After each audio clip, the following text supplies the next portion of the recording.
Welcome back to another episode of Georgia Sports Nation. We got some more Hawks and Braves content on the way for you guys today. We're going to be discussing the Hawks' 30-point historic comeback win, just the 9th time in NBA history. Atlanta comes back from 30 points to beat the best team in the NBA this season, the Boston Celtics, to steal the 120-118 win. Going to go over the Blazers game from last night. The Hawks take care of business against a young Portland Trail Blazers team, and the rematch tonight against the Boston Celtics. It should be a fun game. I'm going to be there in the building. That's why I'm doing the show a little bit earlier today. So it should be a fun game. Going to discuss what we want to see from the Hawks, what adjustments they can make, and that sort of stuff as well. Tomorrow, it would have been today, but rain had other plans. So the Braves will start their season tomorrow versus the Philadelphia Phillies up at Citizens Bank Park. Spencer Strider versus Zach Wheeler, must-see TV rival matchup. And Mike Trout's already homered for the first homer this MLB season. We're just getting underway with baseball, so it's an exciting time if you're a sports fan right now. Without further ado, let's get into some of these Hawks games. So we've got the Hawks coming back from 30 points down against the best team in the NBA. Now you see Atlanta goes down early, right? And one of the things that I'm always saying is basketball is a game of runs. Now, yeah, the Hawks came out and they looked really flat. Okay, they just didn't have any offensive rhythm, turning the ball over a lot. The shots, even open looks, just weren't going down. And for the Celtics, it was the complete opposite in that first quarter. Porzingis, Jaylen Brown, Jason Tatum, all three of them started out the game really well. They had a 15-5 lead early. Jaylen Brown had a 4-point play. And the biggest thing that I saw that the Celtics really took advantage of was mismatches. Every single time down the floor, obviously with Atlanta's shortened lineup, every single time down the floor, they hunted a mismatch. Whether it was due to a switch or just somebody that they felt couldn't guard them, they always just went at it. Clint Capella got switched on to Jaylen Brown a couple of times on the perimeter. He broke him down and got to the lane. There's also another time where Bogdan Bogdanovic switched on to Kristaps Porzingis multiple times, and obviously, Porzingis with his 7'3", 7'2" frame is going to shoot right over the top of Bogey there. So, and no matter what the Hawks really did on defense, they couldn't force the Celtics to stop exploiting mismatches. You saw Atlanta go to zone at the end of that first quarter. And I've always said going zone, especially a 2-3 zone, which the Hawks did, against a great shooting team, most of the time is not your desired strategy. Because all they have to do is you force the ball to one side, you quickly swing it around. If the Hawks players, now granted, they're not that great defensively, if they're just a bit slow on rotating, just a bit, they're going to launch it from three. And with the Celtics shooters that they had on the floor, Brown, Tatum, Sam Hauser starting that game too. He's been a Hawks killer.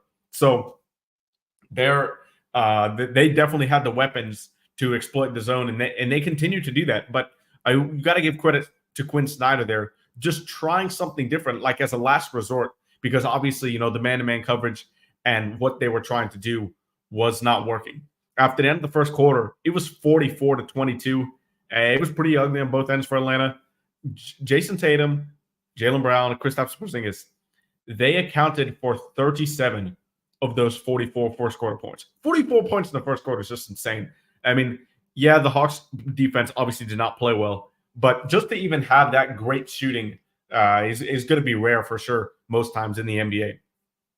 And moving on to the second quarter, some of the Celtics were doing really well early. It was the ball movement in the half court. There was one possession where there was at least 7 or 8 passes. The ball swung around the horn, leading to a Svi Mykhailiuk wide open three in the left corner.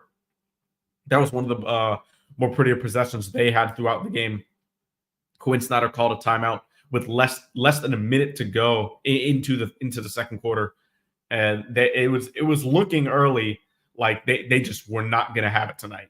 That's just what it looked like. But that obviously we know that was not the case. You had Clint Capella, who really kind of was the only person who kind of gave a jolt there for the Hawks early in this game. to kind of lift some spirits. He was really outworking Porzingis down low, getting rebounds. But honestly, even when the Hawks started to score, they just couldn't get stops on the other end. They got the lead down to 22 points with a 7-0 run. And then DeAndre Hunter kind of found his rhythm late in the second quarter to give the Hawks a little bit of momentum going into the halftime with an 18-point deficit, 56-74. A specific play just before halftime, Bogey, they get a bucket. The Hawks get a bucket. Bogey steals the rebound, the inbound pass, and then he hits a turnaround three. That sequence was huge going into halftime, just establishing a little bit of momentum there. And something that really a lot of NBA coaches always bring up is the how important it is to open and finish quarters or halves, or however many time frame you want to say. But that's what the Hawks did, and it set them up for a heck of a second half here as we move on here. You've got DeAndre Hunter driving to the rim. He's got a dunk there and a bogey bucket. They cut the lead right to 14 out of halftime. And then Vit Krejci kind of goes crazy in the third quarter. He gets a personal 8-0 run, 2 threes, and also a breakaway dunk after a steal that he had, jumping the passing lanes. He had a phenomenal game in this one. And just his energy, the defense, the length that he was providing, just bothering the guys like Jason Tatum, Jaylen Brown, all the wings that the Celtics have, was really important. And it definitely affected the game. But one thing that Jason Tatum and I think Trae Young, both of them have in common is while Trae Young gets to the line more, something Tatum did in this game when the Celtics kind of got down after that. They didn't get down, but got the lead a little lower. Jason Tatum found himself at the line a couple times, getting free throws, kind of slowed the pace of the game, try to calm his team down. And I think that's something that a lot of fans overlook. The ability to get to the free throw line when things aren't going that well for you, it calms your team down, especially when you are a good free throw shooter. It gives you pretty much a free 2 points and gives you kind of like a reset, especially up here. That's just kind of a mindset thing there. So Tatum did that. And then the Celtics, after the Hawks cut it to 3, go on an 8-0 run to bring it back to 11 right after Tatum got to the line. You've got Vit going then on his personal 8-0 run to cut the lead back to 3 right after. And then Peyton Pritchard, he didn't start this game, weirdly enough. The Celtics went without a point guard, which was kind of strange. They started Jaylen Brown and Sam Hauser effectively on the being one of them being their point guard, but that did not really work out for them. Even in the first quarter, it felt like the looks they were getting, they didn't really need to be connected or set up for those looks just because there were so many mismatch opportunities that they found in that first quarter. But Pritchard had an offensive boost for them. They took the lead back up to 94-85. He was basically just getting to the rim at will. The Hawks cut it down to 6, 96-90 after the third quarter. They won the third quarter 34-22. But the biggest difference, and not only in the third quarter, but in the entire, second half, the Celtics were 0 of 9 in the third quarter from deep. Hawks 6 of 12, and that trend continued. And one of the biggest things to look at when a team goes down by a lot or has a huge lead is look at 3-point shooting. If there's going to be a massive swing there, the tide to that game could turn like that, and that's what pretty much happened in this one. Going into the fourth quarter, the Celtics after the second half were 0 of 12 from downtown. Atlanta gets their first lead on a Wesley Matthews 3-pointer to go up 97-96. And then you have Jason Tatum. This is when kind of the Hawks had the Celtics on the ropes. Jason Tatum just gingerly bringing the ball up, slowly taking his time. 8-second backcourt violation, and he turns it over. Hawks get the ball back, and you got a bogey 3 to go up 105-101. And Atlanta started the fourth quarter on a 15-5 run. Now, at this point, you're thinking they can actually do this. There's this thing, it's like a fake comeback or whatever. They're up multiple possessions, and they're shooting 9 of 15 from downtown in the second half. But unfortunate sequence here for Atlanta. DeJounte gets to the line, but he misses 2 free throws. And then on the next possession down the floor, DeAndre Hunter gets called for a moving screen. Back-to-back offensive turnovers for the Hawks, but the Celtics can't capitalize. So they remain in the game. You have Jason Tatum with a great dunk after getting past Capella on the perimeter. And now, obviously, when the Hawks switch and there is Capella guarding a faster player on the perimeter, that lane's going to be open, less shot blocking, and Tatum with his size and athleticism threw down a monster dunk there. You've got Quinn Snyder challenging a play where Capella had a really good block on Porzingis. It was originally called a goaltend, but it was overturned. Hawks win that challenge. And this sets up kind of the most important sequence of the game, in my opinion. Wesley Matthews comes in the game, and he really just ups the defensive intensity. The way that he was able to guard Jason Tatum, Jaylen Brown, whoever it was, he played really physical on them. And I know other Hawks fans have said this, and I'm with them. I was shocked that they didn't really call that many fouls on Wes, because lately, I mean, especially with how physical he was playing defense, those have been called, but they weren't called then. Wes was playing great defense, and he clamped Jason Tatum after a really good ISO possession. Really, as I always say, the Stars will either lose you the game or win you the game in crunch times. They're going to take you home or leave you. And it seemed like for the Celtics, they couldn't get it done. Hawks secure the stop. They come down. DeJounte Murray creates a great opportunity. One of those patented momentum crosses to his left, moving left mid-range shot, but that doesn't fall. Clint Capella, though, offensive rebound extraordinaire here. This dude, and this was one of his best rebounds of the season that I can remember. Kind of extends his arms out, takes the rebound from, I don't remember who was in front of him, but he takes the rebound, passes it out to DeAndre Hunter. Now, mind you, the Hawks are up 1. Okay? The Hawks are up 1 here, but DeAndre Hunter takes the 3 with 10 seconds left in the game and hits it, and then the arena goes bananas. When he shot that shot, that has to be one of the most oh yeah moments of the entire season, because easily Hunter could have just dribbled the clock out. Hawks up 1, no shot clock. If he missed that shot and the Celtics got another possession, there could have been some nasty things said. But he hit the shot. The Hawks win by 2, and that's pretty much the story of how the Hawks made that historic comeback. Only the 9th successful comeback from 30 points down in NBA history. Also, the Hawks franchise's largest comeback since 2002, 2003. Since 96, 97. And then it was the first time since 02, 03 that a team had come back from 30 down against a team that was leading the conference. That was per Hawks PR. So just really great stuff here from the Hawks. Southside says, do you actually believe this point spread they have the Celtics over us? It's 16 points. I mean, they're going to take into account what happened last game, I think. But I think a big thing coming into this game is DeJounte Murray. He's questionable with that lower back soreness / tightness. So that's 2 games in a row now that he's been on the injury report with that. Hopefully, he'll be able to go tonight. But if he's not, then that 16 points might be a legitimate there, because it'd be interesting to see who the Hawks start at point guard. Would they go to Trent Forrest?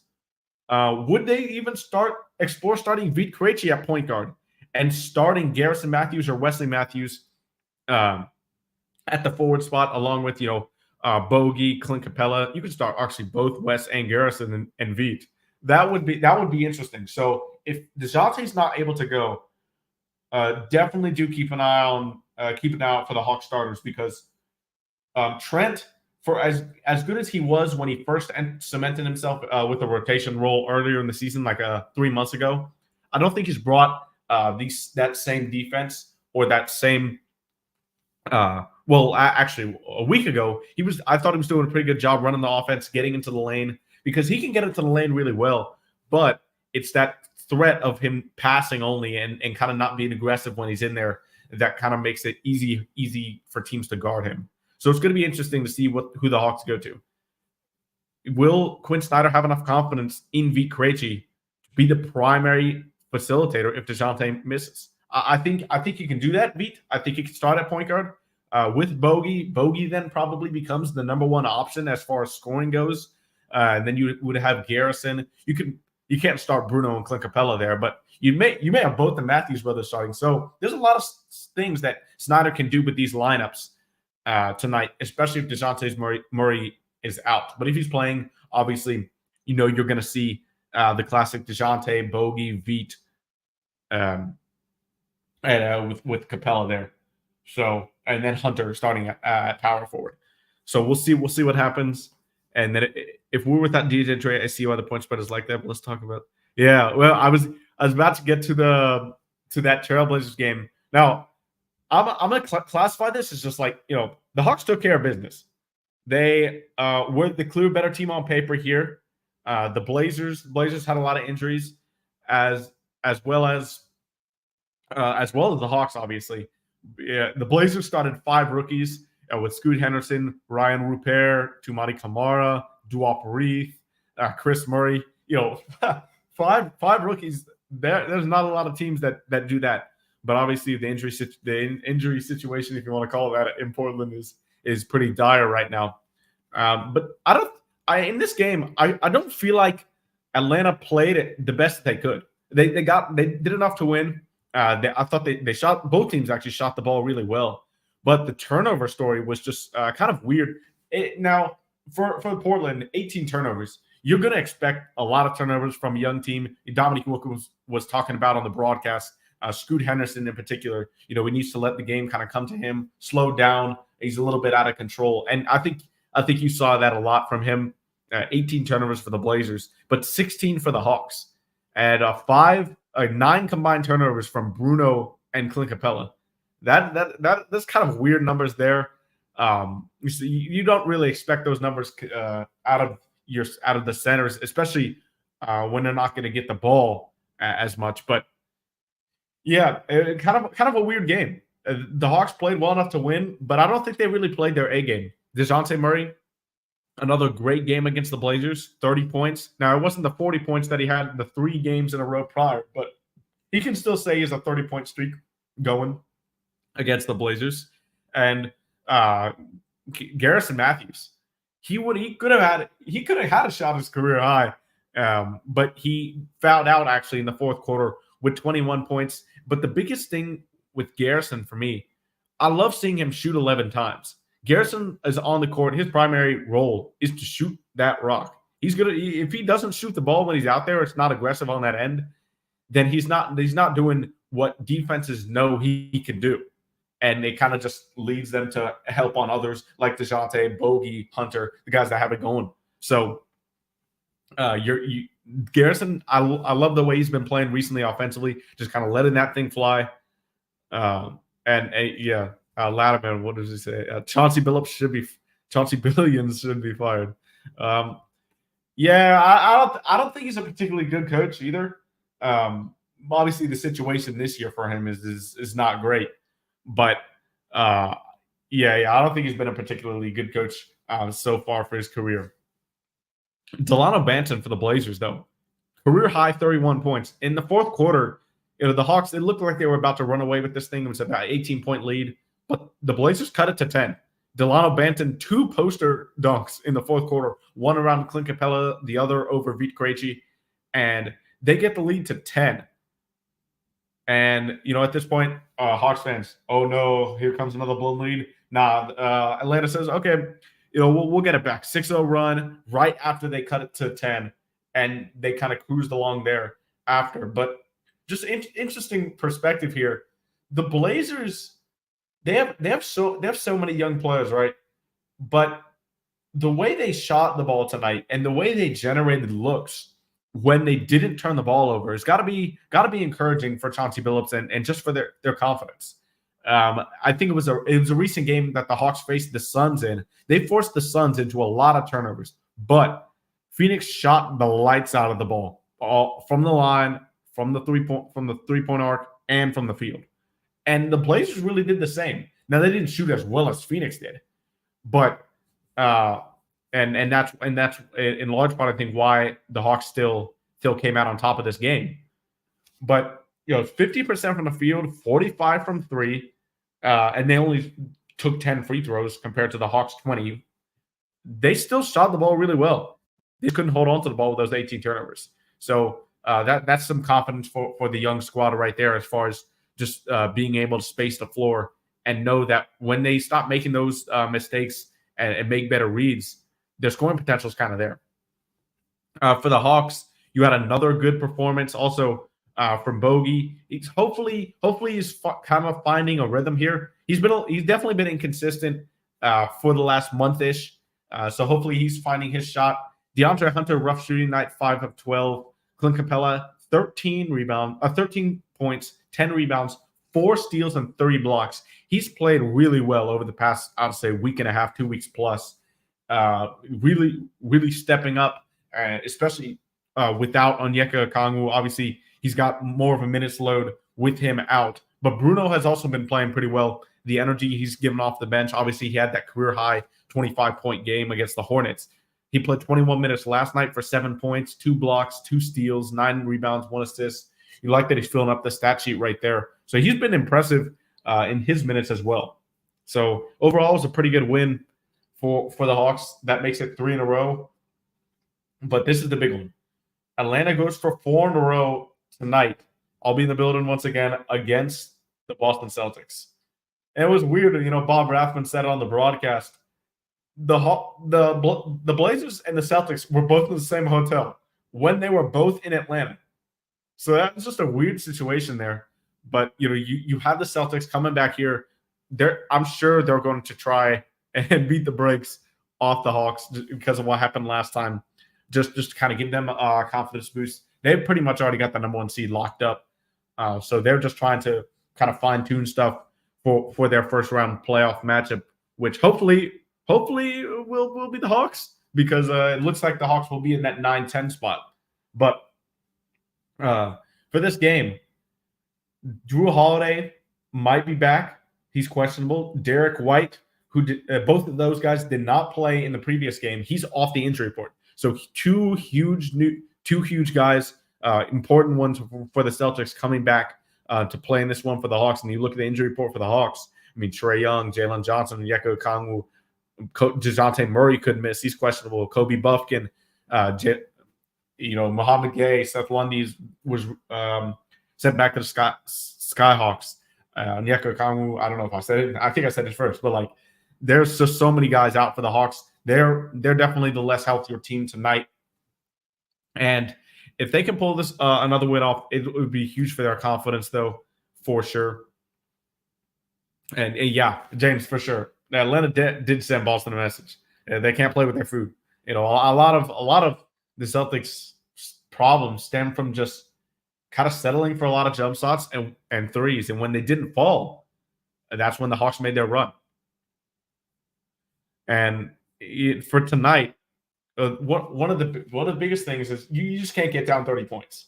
I know people say, it was done before, it can happen again. That was very rare. That was only, like I said, the 9th successful 30-point comeback in NBA history. So the Hawks are going to need to hopefully get out, to a better start here. And it'll be interesting to see what type of defense they play. Definitely keep an eye on that for the first couple possessions of the game, because like I mentioned before at the top of the show, how the Celtics started out that game, attacking mismatches, and it wasn't even through screens. They would get bogey on Porzingis a couple times, forcing a switch there. But even you had Tatum just kind of going at Vit Krejci in the first half. Vit did a better job on him in the second half, but wasn't able to do a great job in the first. And so it'll be interesting to see how the Hawks come out. Will they go zone?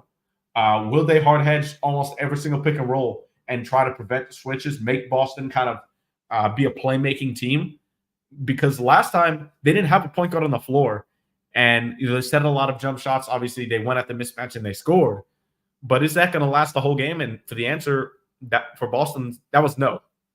So let's see what the Hawks do defensively. That's what I'm going to be watching the most early on. And then secondly, on offense, how do the Hawks come out? Because they definitely struggled to generate easy looks offensively last time in the first quarter. I think a big thing that they did in the second half, they were able to have more active hands, get out in transition a little bit more. Vit Krejci took advantage of that, and also Wesley Matthews had a big stretch there in the fourth quarter guarding Tatum and Brown. So let's see how he's used, how Quinn Snyder employs him in the lineups tonight, because he didn't play against the Blazers. Now, he for most of the back-to-backs in the season, he's been very limited.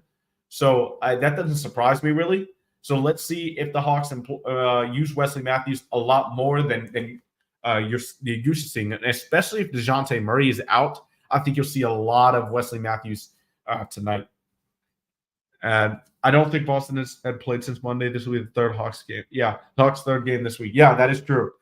The Hawks definitely don't have the rest advantage here, coming off of a back-to-back. The Celtics have gotten a practice in Atlanta. They've also not had to travel.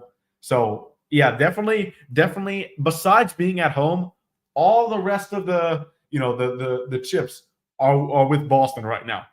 The rest advantage, the player health, the record, so let's see if the Hawks can upset them again and just build some momentum off this, because the more the Hawks keep winning, the more that that'll put pressure, hopefully, on them to have a successful play-in/playoff run and not try to be, well, at least we may get a higher pick if we miss the play-in. That's not what the Hawks want to do, so that's not what I want to have happen. And yes, I completely agree. They were saving Wes Matthews just for this game. Yeah, and most back-to-backs, like I said, he hasn't played this season. Before we do end the show, I do want to talk a little bit about the Braves and Phillies tomorrow. Obviously, this game would have been played today. We were going to wait until after the game to do the show. That I am going into the Hawks game tonight, so kind of got a little bit of a time crunch there. It made it easier on me, at least, for the game to be postponed because of rain for tomorrow. But it should be an exciting one. Obviously, Phillies fans are already chanting, we want Strider, all that stuff, even though Spencer Strider's pitched well in his career every single healthy game against them. So, that's for them to say, so they can think whatever that is. But let's see. The biggest thing I want to see coming out of spring training, Jared Kelenic had a good last couple of days. Let's see if he can figure out something here, because Kevin Seitzer has really transformed his swing. There was a video of him on Twitter that surfaced a few days ago, kind of detailing the changes and just less hands movement in his swing. He used to, wave the bat back and forth, and then he had a high leg kick. Now he holds the bat a little bit more still by that rear ear, and he's looked a lot better. That opposite field home run, I think that was the last day in spring training, was really encouraging. Also, Marcell Ozuna, can he keep up what he did ever since that Miami series on the road last season? It's gonna be a big kind of redemption season for him to prove that he's still that same guy that he finished the season with. And then for the rest of the guys, Acuna, Olsen, Riley. Another guy specifically I wanted to mention, Sean Murphy. He had a good spring training as well. We all know that he struggled at the plate for the second half of the season. Let's see if he can get back to those numbers where he was one of the best extra base hitters in the entire league. I remember that Kansas City Royals series. He was just mashing extra base hits, doubles machine. So let's see if Sean Murphy can get back to that. Now on the mound, you're gonna have Spencer Strider. You're gonna have Max Fried, Charlie Morton, and Chris Sale. It's gonna be interesting to see who's the fourth and third starter there. But then Ronaldo Lopez as that fifth starter. How will he do after transitioning from coming out of the bullpen? That is going to be something to monitor a lot, because he struggled in his year. I think he had 1 year where he tried to be a starter. He struggled, was much better out of the bullpen, had a good career. He's had a good career out of the pen. So let's see if he can kind of find that rhythm again as a starter. But yeah, really excited for this Brave season start. Obviously, championship hopes, championship roster, and let's see if they can win the division again and try to get past whoever they face in this first round. But thank you guys for tuning in to Georgia Sports Nation today. I know it was a weird time, but appreciate all y'all that came out and listened. Don't forget to like, comment, subscribe if you're on YouTube. We'll be back next week, and we'll be discussing some Braves games. So MLB is back. Exciting times if you're a sports fan. Without further ado, we'll see you guys next week. Peace.